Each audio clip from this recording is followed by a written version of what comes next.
2023, não é isso? Gente, que notícia boa, né?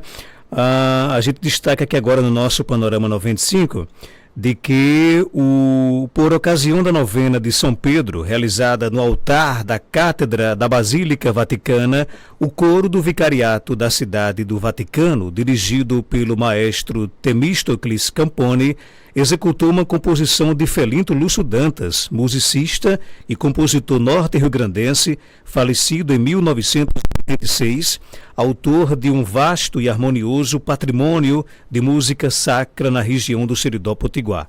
A peça sacra, escolhida e cantada na celebração de sua autoria, foi um moteto para o célebre hino, o Salutares Hostia, atribuído a São Tomás de Aquino. O acompanhamento no órgão do altar da cátedra, na tarde de quarta-feira, dia 21 de junho, foi por conta do maestro Gianluca Libertucci, né? E eu tenho a alegria de conversar aqui, por telefone, direto do Vaticano, com o nosso querido conterrâneo de Acari, seridoense, potiguar, Monsenhor Flávio Medeiros, né, que vai conversar agora aqui com os ouvintes do nosso Panorama 95. Monsenhor Flávio, seja bem-vindo aqui ao nosso Panorama 95, bom dia. Muito bom dia, prezado Marcos. É uma grande alegria estar aqui, quero saudá-lo e juntamente a você desejo saudar calorosamente os ouvintes do programa Panorama 95, da nossa FM 95.9 FM, e todos os que também estão conectados através do Sistema Rural de Comunicação, também no Facebook, no YouTube, e essa saudação eu desejo que seja muito cheia do nosso calor seridoense, para dizer que foi uma grande alegria essa experiência que nós tivemos aqui, essa surpresa que foi preparada aqui pelo coral oficial da Basílica de São Pedro, valorizando o nosso maestro Felinto Lúcio Dantas e a nossa música sacra seridoense, né? Foi uma grande conquista, né? Porque agora ele deverá ser bem mais conhecido, porque desejam aprofundar o conhecimento sobre este homem que recebeu uma certa ciência infusa para praticar e criar a música sacra que é tão característica da nossa região. Monsenhor Flávio, foi a primeira vez que uma obra do Felinto Lúcio Dantas esteve aí presente numa cerimônia, numa celebração no Vaticano? Não foi a primeira vez, porque há muito tempo atrás, nós já tínhamos notícia de que alguém teria levado para a Basílica de São Pedro, quando o maestro ainda era vivo, certamente pela década de 80, algumas partituras de algumas peças sacras dele, mas nós não temos notícias muito seguras. Era uma notícia que se dava, inclusive no meio eclesiástico, e se dizia que existiria alguma coisa dele que teria sido interpretado aqui no Vaticano. Mais recentemente, por ocasião da canonização dos mártires de Cunhaú e de Uruaçu, no ano de 2017, o coral que veio aí do Rio Grande do Norte, o Canto do Povo, ele executou uma obra do maestro Felinto, que foi o Pai Nosso, uma missa celebrada também ali no altar da cátedra, né? Depois nós tivemos uma outra participação com um outro coral que veio, e eu pedi que executassem Felinto Lúcio, e eles fizeram o tão sublime sacramento. Depois houve uma outra vez um Corpus Christi, antes da pandemia, pelo ano de 2019, onde foi executado na Capela do Santíssimo Sacramento, por ocasião da festa do Corpus Christi. Mas, assim, hoje nós temos essa notícia que é um pouco mais especial, porque foi o coro oficial da Basílica, todo ele, composto por 28 pessoas, e o organista oficial da Santa Sé e o maestro também, que transcreveram a partir do áudio que eu tinha,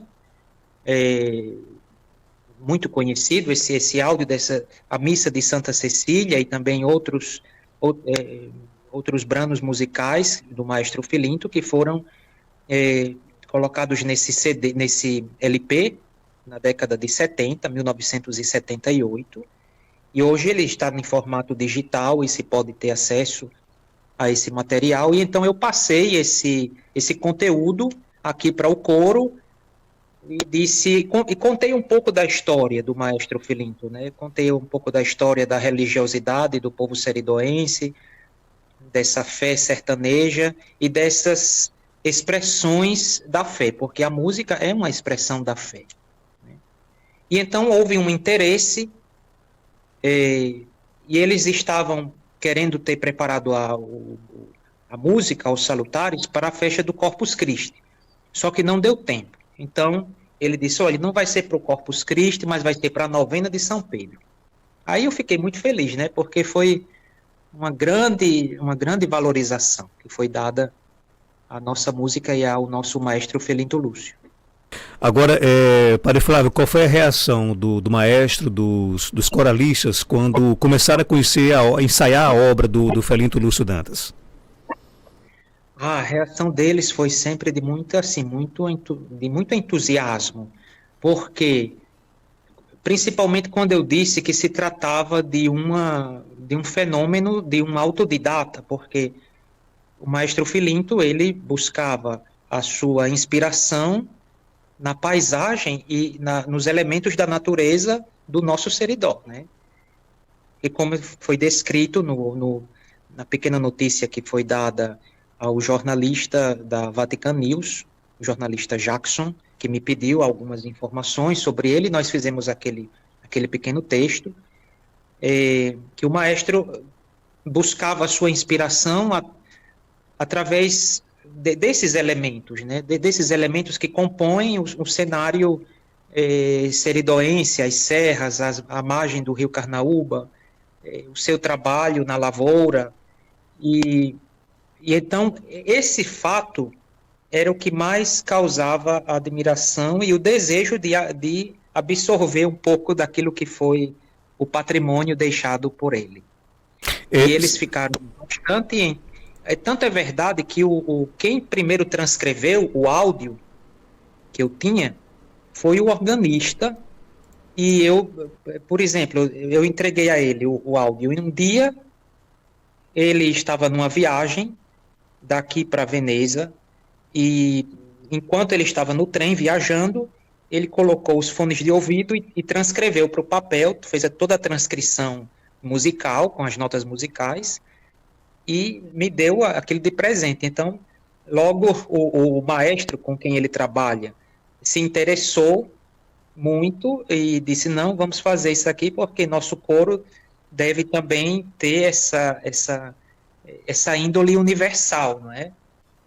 Então, é um coro, esse coro daqui da Basílica é um coro que interpreta os maiores nomes da música sacra mundial, universal, como, por exemplo, Palestrina. Palestrina é o maior musicista da história da música sacra, e depois o maestro Lorenzo Perosi, que inclusive está celebrando também o centenário da morte dele, e outros nomes da música sacra, né? Então, o que é que nós podemos constatar com isso? Que Filinto está entrando aos poucos para esses grandes nomes da música sacra. Isso é uma fonte de muita alegria para mim e para todos nós. E para o Padre Flávio, que já é acostumado com as emoções diárias, por exemplo, que o Vaticano nos proporciona, como é que foi estar no altar celebrando a novena e ouvindo a execução de uma obra de um seridoense? Deu para segurar a emoção? Olha, você realmente tocou num ponto fundamental, porque no momento a gente não deixa de ser levado por essas emoções, principalmente quem tem a sensibilidade assim um pouco mais forte, como é o meu caso, né? Imbuído também da nostalgia, da saudade, etc. Então, no momento eu estava celebrando a missa, eu sabia que eles iam cantar durante a comunhão, mas foi difícil conter a emoção, foi muito forte. E principalmente lembrando assim, que o maestro Filinto Lúcio, ele sempre esteve no meu imaginário desde criança por causa do meu avô. Porque o meu avô aprendeu música com ele, música sacra e música de banda de música mesmo. Então, meu avô era aquela constante, eles eram compadres e tinha aquela constante ligação com a sua pessoa, e aquilo ali desde criança foi sempre me cativando muito, né?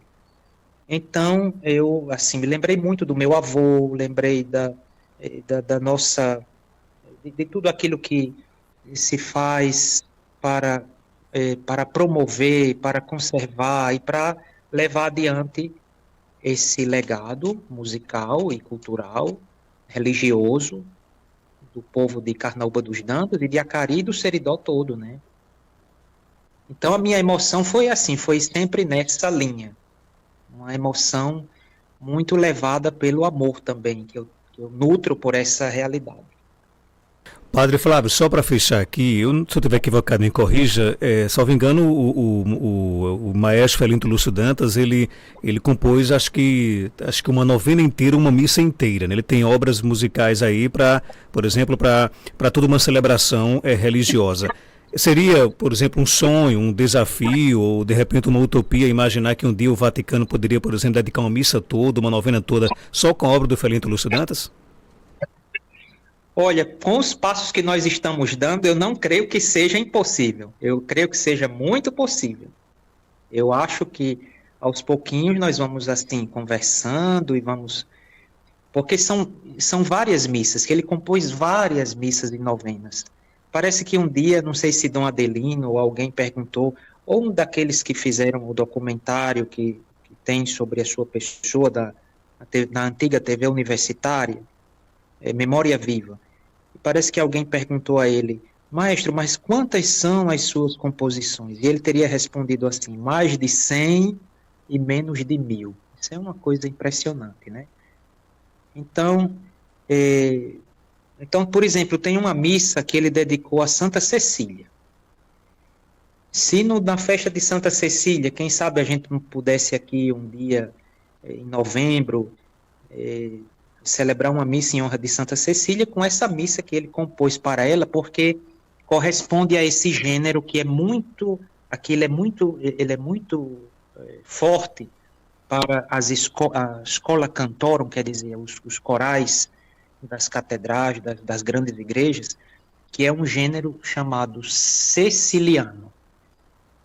Esse gênero musical, da música sacra, ele vem desde o tempo do Papa São Pio X, porque houve um período na história da igreja em que a música sacra, ela teve um fator assim, de torná-la um elemento demasiadamente erudito, e então as pessoas a achavam muito inacessível.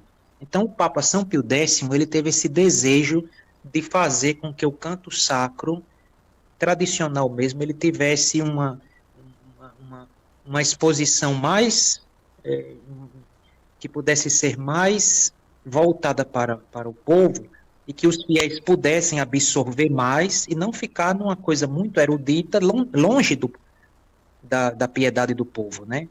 Então, o maestro Capone, que foi quem acolheu essa proposta e fez essa execução na quarta-feira aqui, ele disse, olha, esse gênero de música é o ceciliano, ele é completamente imbuído do espírito da renovação da música sacra promovida no pontificado do Papa São Pio X. E esse tipo de música aqui é muito agradável. Então aí ele está com todos os elementos para poder, quem sabe, aprofundar cada vez mais, né? E levar essa nossa cultura mais adiante aqui, nesses âmbitos aqui da Basílica de São Pedro. Quem está nos ouvindo lá na capital do estado é o historiador, né, pesquisador seridoense Janduí Medeiros, né? Ele até nos presenteou, inclusive, aqui com uma poesia, não sei se é de sua autoria, que diz o seguinte: Felinto Lúcio aprendeu a escrever na areia do rio, O lápis era um graveto da caatinga, jogado pelo tempo nos tabuleiros do sertão. Com a caneta e o papel da natureza, escreveu sua melhor partitura, suplicando chuva para saciar a sede da terra. Dessa maneira, surgiu uma oração, uma lágrima escorrendo no rio seco da primeira aula. E como o graveto ficou esquecido no seu próprio chão, né? Você acha que o desafio agora, Padre Flávio, é fazer com que o próprio seridoense, né, o próprio sertanejo, o próprio potiguar conheça a obra que Felinto Lúcio Dantas nos deixou, né, e que hoje, inclusive, aí já bateu as portas do Vaticano? Eu achei essa declamação aí formidável. Realmente, ela descreve tudo aquilo que o nosso coração experimenta quando ouve essas composições sacras, quando sabe quem foi o autor delas, a sua origem, a religiosidade, a fé do nosso povo seridoense. Então, essa declamação, essa espécie de poesia, foi assim algo fantástico. Eu experimentei uma grande emoção. E para nós, sim, fica esse desafio de absorver tudo isso, de levar adiante, de fazer conhecer e de trabalhar para que toda essa riqueza ela seja cada vez mais cultivada pelas novas gerações, ela seja propagada nas comunidades, nas paróquias. Porque, por exemplo, quem no Seridó não conhece o Pai Nosso de Felinto? Ou então o tão sublime sacramento? É um canto que a gente, quando começa a cantar, vibra, como diz Santo Agostinho, quem canta reza duas vezes, né? E então, eu acho que nós temos um grande potencial para fazer com que tudo isso possa ser levado adiante com empenho, com uma grande decisão de todos, de fazer com que essa obra dele seja sempre preservada e feita conhecer a todos. Que bom. Padre, Monsenhor Flávio, obrigado pela sua participação, uma alegria imensa sempre conversar com o senhor aqui no nosso programa, que tornou-se inclusive aí um elo do nosso Estado com o Vaticano. Está virando inclusive já é, digamos assim, rotina o potiguar que vai ao Vaticano, nessa recepcionada aí pelo Padre Flávio. Quem sabe, tomara que um dia, caso consiga realizar esse sonho, né, também tenha essa alegria de poder aí ter o Padre Flávio como essa pessoa que recepciona. E é um elo, você tem conseguido ligar, por exemplo, o Seridó à nossa igreja aí em Roma, não é isso, Padre? Um abraço e algo mais a acrescentar, pode ficar à vontade. Então, sou eu que agradeço muito essas suas palavras muito amáveis, muito cordiais. Caro Marcos, eu o conheço desde quando éramos praticamente crianças, pré-adolescentes, você em Jardim e eu em Acari. E para mim é uma grande alegria participar sempre do seu programa. E quero dizer isso, que sobre aquilo que você disse sobre a nossa missão aqui. A nossa missão, principalmente o Santo Padre nos diz constantemente isso, que a principal razão da nossa missão aqui é o acolhimento. Então, ao acolher as pessoas, aos conterrâneos que chegam aqui para visitar a igreja, que é a mãe, né, a igreja católica, a igreja de São Pedro. Então, eu estou realizando a minha missão, e a vontade do Santo Padre, que é que nós sejamos sempre contradistintos com o acolhimento a quem chega, para que tenha essa impressão de receber o abraço da igreja como o abraço de uma mãe, né, que acolhe os seus filhos. Então, essa é a nossa missão e estamos sempre aqui para realizá-la. Muito obrigado por essa participação. Eu quero mandar uma bênção para todos e desejar, desde já, a todos aí uma feliz festa de Santana e bênçãos de Deus para o nosso Seridó e para a Diocese de Caicó. Obrigado, Padre Flávio Medeiros, aqui conversando aqui direto de Roma com os ouvintes aqui do nosso Panorama 95 sobre essa